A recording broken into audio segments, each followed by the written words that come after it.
Oi, eu sou a Luna, e a história de hoje começa com algo que parece simples: um cachorro latindo durante a madrugada.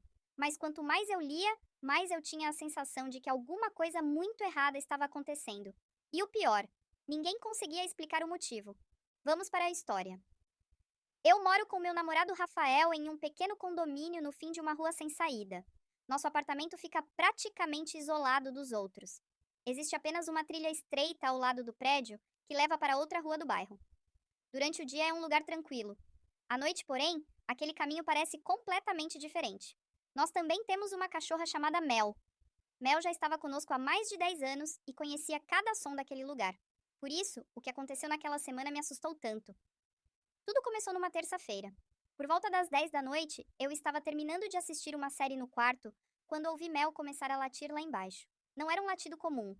Era aquele tipo de latido que ela só fazia quando alguém se aproximava da porta. Poucos segundos depois, ouvi Rafael falar alguma coisa. Em seguida, o barulho da porta sendo fechada. Desci as escadas e perguntei: O que aconteceu? Ele parecia confuso.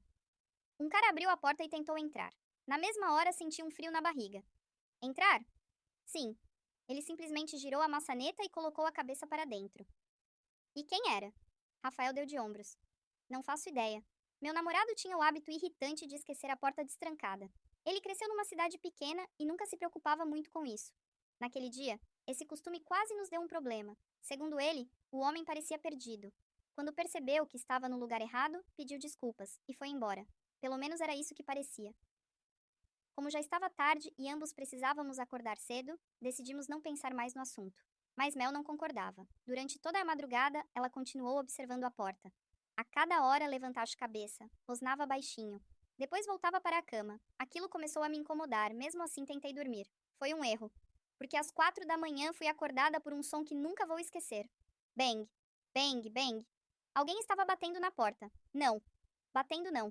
Socando, como se quisesse arrombá-la. Mel começou a latir desesperadamente. Rafael pulou da cama. Meu coração disparou. As pancadas continuavam, cada vez mais fortes. E foi naquele momento que percebemos que o homem da noite anterior tinha voltado. Mas desta vez ele não parecia perdido. Rafael desceu as escadas enquanto eu fiquei parada no corredor, segurando Mel pela coleira. As pancadas continuavam. Bang, bang, bang. Quem é? Rafael gritou. Por alguns segundos houve silêncio. Então uma voz respondeu. Eu sei que ela está aí. A voz parecia rouca, cansada, como se o homem não dormisse há dias. Você está confundindo as casas, respondeu Rafael. Não estou. Você precisa ir embora. Silêncio novamente. Então ouvimos passos, lentos, arrastados, como se o homem estivesse andando de um lado para o outro na varanda. Foi nesse momento que peguei meu celular. Não gostei da situação, nem um pouco. Acho melhor ligar para a polícia, Rafael concordou. Enquanto eu explicava a situação para a atendente, o homem continuava andando do lado de fora. De vez em quando, ele murmurava alguma coisa. Não conseguíamos entender as palavras, mas aquilo só tornava tudo mais assustador. A viatura chegou cerca de 15 minutos depois. Assim que as luzes azuis apareceram na rua, o homem desapareceu. Simplesmente desapareceu. Os policiais fizeram uma busca rápida. Olharam a trilha ao lado do condomínio. Percorreram a rua, conversaram conosco, mas não encontraram ninguém. Provavelmente ele não vai voltar, disse um dos policiais. Eu queria acreditar.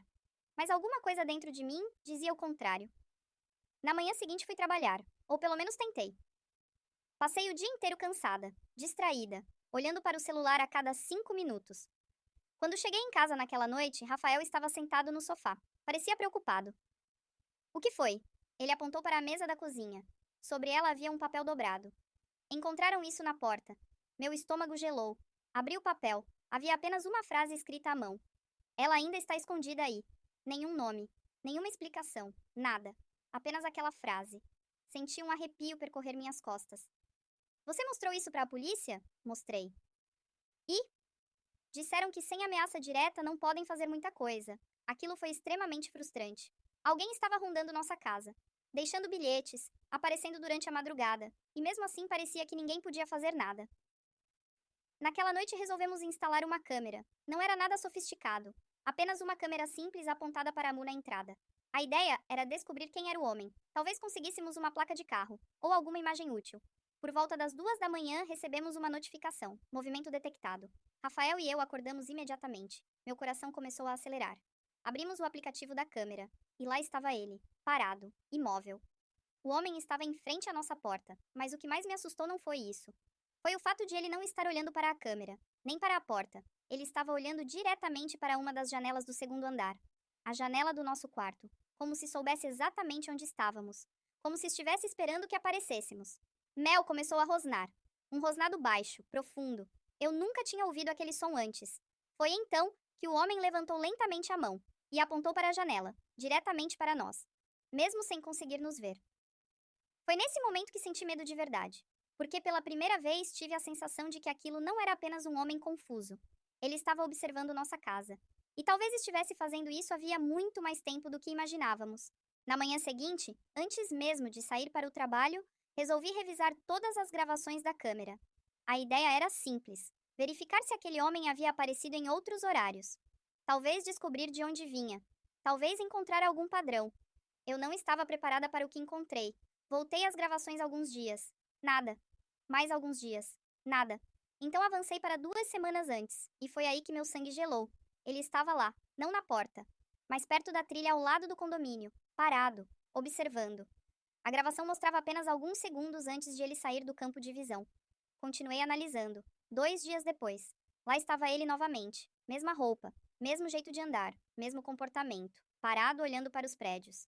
Em outra gravação, ele aparecia sentado em um banco do outro lado da rua. Ficou ali quase 40 minutos, sem fazer nada, apenas observando. Naquele momento percebi algo terrível. Aquela não era a primeira vez que ele aparecia. Era apenas a primeira vez que nós o tínhamos notado. Mostrei tudo para Rafael. Ele ficou em silêncio por vários segundos. Então ele está nos observando há semanas. Parece que sim. Isso não é normal, concordei imediatamente.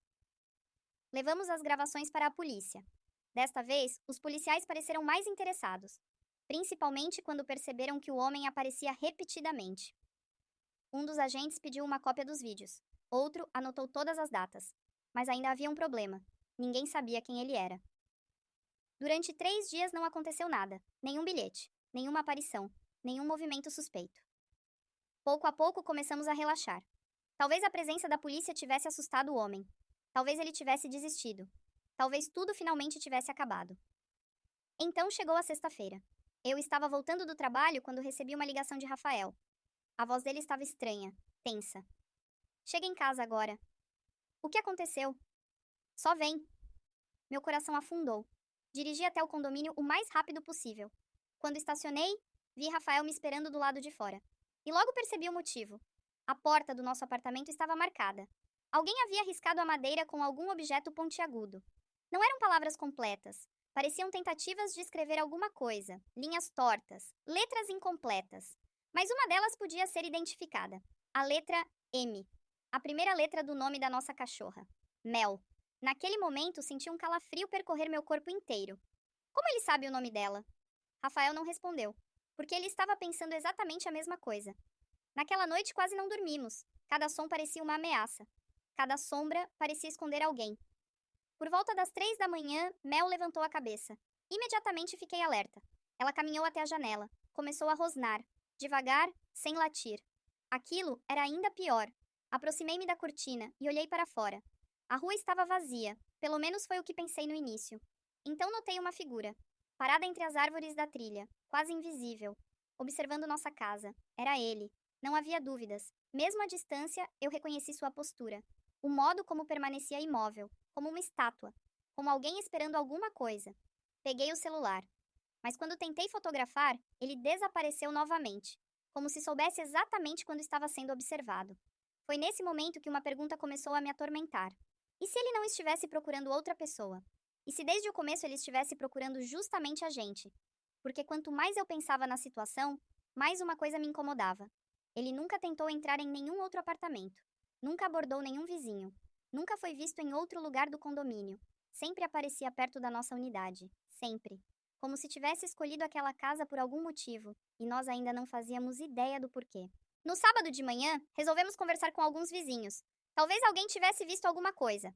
Talvez aquele homem já tivesse incomodado outras pessoas. A maioria não sabia de nada. Mas uma senhora que morava no início do condomínio nos deu uma informação interessante. Acho que já vi esse homem antes. Meu coração acelerou. Quando? Faz alguns meses. Tem certeza? Ela assentiu. Ele ficava sentado perto da parada de ônibus, sempre sozinho. Parecia estar esperando alguém. Você falou com ele? Não. E ele falou com você? Nunca. Aquilo não ajudava muito, mas confirmava uma coisa. O homem já estava naquela região muito antes de aparecer na nossa porta. Naquela mesma tarde recebemos uma ligação. Era um dos policiais que havia atendido nossa ocorrência. Conseguimos identificar o homem. Senti um misto de alívio e medo. Finalmente teríamos respostas. Mas algo no tom de voz do policial me deixou desconfortável. Quem é ele? Houve alguns segundos de silêncio. O nome dele é Marcelo. Ele é perigoso? Não temos registros de agressão física grave. Então qual é o problema? O policial suspirou. Ele tem um histórico de invasão de propriedades e perseguição. Meu estômago afundou. Perseguição?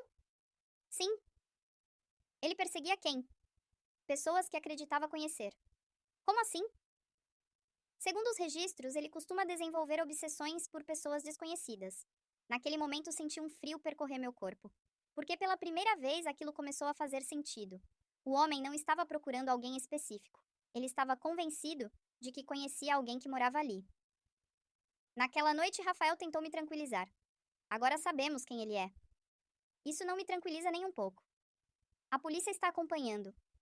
E mesmo assim ele continua aparecendo. Não consegui dormir. Algo me dizia que a história ainda não tinha acabado. E infelizmente eu estava certa. Pouco depois da meia-noite, recebemos uma nova notificação da câmera. Movimento detectado. Meu coração disparou. Abri o aplicativo. Era ele novamente. Mas desta vez, algo estava diferente. Muito diferente. Ele não estava parado. Estava cavando. Ao lado da trilha, usando uma pequena pá. Ficamos olhando sem entender. Por vários minutos. O homem cavava. Parava. Olhava para o prédio. Depois voltava a cavar. Parecia procurar alguma coisa. Ou esconder alguma coisa. Não sabíamos. Ligamos para a polícia imediatamente. Mas antes que a viatura chegasse, ele desapareceu outra vez, deixando apenas o buraco para trás. Na manhã seguinte, os policiais inspecionaram o local. Quando começaram a retirar a terra, encontraram algo inesperado. Uma caixa, pequena, enferrujada, enterrada a poucos centímetros da superfície. Os agentes abriram a caixa. Dentro havia dezenas de fotografias. Fotografias nossas. Meu coração quase parou. Havia fotos minhas saindo para trabalhar. Fotos de Rafael passeando com Mel. Fotos da nossa varanda, da nossa porta, da nossa janela. Algumas tinham sido tiradas semanas antes, outras meses antes. Uma delas mostrava nós dois carregando compras, outra mostrava Mel deitada perto da janela. Aquela imagem me fez sentir náuseas, porque significava que ele estava nos observando havia muito mais tempo do que imaginávamos. Muito mais. A polícia finalmente tratou o caso como prioridade. Agora havia provas. Agora existia evidência concreta de perseguição. Patrulhas começaram a circular pela região. Os vizinhos foram avisados. E por alguns dias, nada aconteceu. Nenhum sinal dele, nenhuma aparição, nenhuma movimentação. Pela primeira vez em semanas, começamos a respirar aliviados. Talvez tivesse acabado. Talvez finalmente estivéssemos seguros. Mas então, aconteceu a coisa mais assustadora de toda a história. Porque não aconteceu do lado de fora. Aconteceu dentro da nossa casa, numa quarta-feira à noite, quando Rafael entrou na cozinha para pegar água e encontrou um envelope sobre a mesa. Um envelope que nenhum de nós tinha colocado ali. A porta estava trancada, as janelas estavam fechadas. Não havia sinais de invasão. Mesmo assim, o envelope estava lá, esperando por nós. E quando o abrimos, encontramos apenas uma única fotografia. Uma fotografia tirada naquela mesma noite, de nós dois, dormindo no quarto. Por alguns segundos, nem eu, nem Rafael conseguimos dizer uma única palavra. Ficamos apenas olhando para aquela fotografia, tentando entender, tentando encontrar alguma explicação lógica, mas não existia nenhuma. A foto mostrava nosso quarto, mostrava nossa cama, mostrava nós dois dormindo, e o mais assustador, a fotografia havia sido tirada de dentro do quarto, não através da janela, não através da porta, de dentro. Senti minhas pernas ficarem fracas. Isso é impossível! Rafael parecia tão abalado quanto eu. Alguém entrou aqui. Mas como? Nenhum de nós tinha uma resposta. A polícia chegou poucos minutos depois. Os agentes revistaram todo o apartamento, cada cômodo, cada armário, cada janela. Nada. Nenhum sinal de invasão, nenhuma pegada, nenhuma evidência. Era como se a pessoa responsável tivesse simplesmente aparecido e desaparecido sem deixar rastros. Na manhã seguinte, um investigador decidiu analisar a fotografia mais cuidadosamente. Foi ele quem percebeu algo que ninguém havia notado: uma pequena reflexão no espelho do quarto, quase invisível. Ampliando a imagem, foi possível ver uma sombra, a silhueta de alguém segurando uma câmera. Não dava para identificar o rosto, mas dava para perceber uma coisa: a pessoa estava parada ao lado da porta do quarto. Isso significava que alguém realmente tinha estado ali, enquanto dormíamos. A descoberta mudou completamente o rumo da investigação.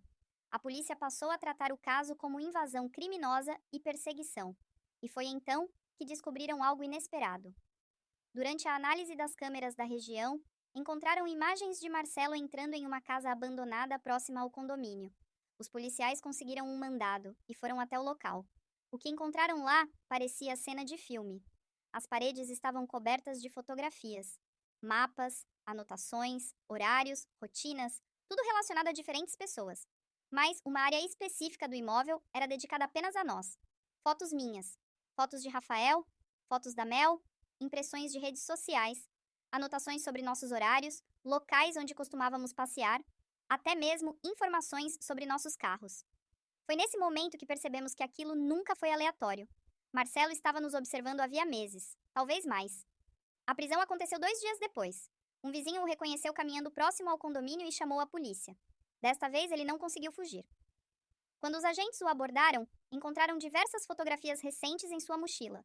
Fotografias nossas, tiradas poucos dias antes, mesmo após todas as patrulhas. Mesmo após toda a movimentação policial. Ele ainda estava nos observando. Durante o interrogatório, Marcelo contou uma história completamente desconexa. Disse que acreditava que eu era alguém que ele conheceu anos atrás. Disse que tinha certeza de que eu estava escondendo algo. Disse que precisava descobrir a verdade. Nada fazia sentido. Os investigadores concluíram que ele vivia em uma realidade criada pela própria mente. Uma realidade onde pessoas desconhecidas se tornavam personagens de uma história que só existia para ele. E infelizmente, nós acabamos fazendo parte dela. Meses se passaram. A situação finalmente começou a voltar ao normal. Mudamos algumas rotinas, instalamos novas câmeras, reforçamos portas e janelas. E aos poucos, o medo começou a diminuir. Mas existe uma coisa que nunca vou esquecer. Algumas semanas depois da prisão, resolvi rever as gravações antigas. Queria apagar tudo. Encerrar aquele capítulo da minha vida. Foi então que encontrei um vídeo que nunca tinha visto. Uma gravação feita quase 3 meses antes da primeira vez que percebemos a presença dele.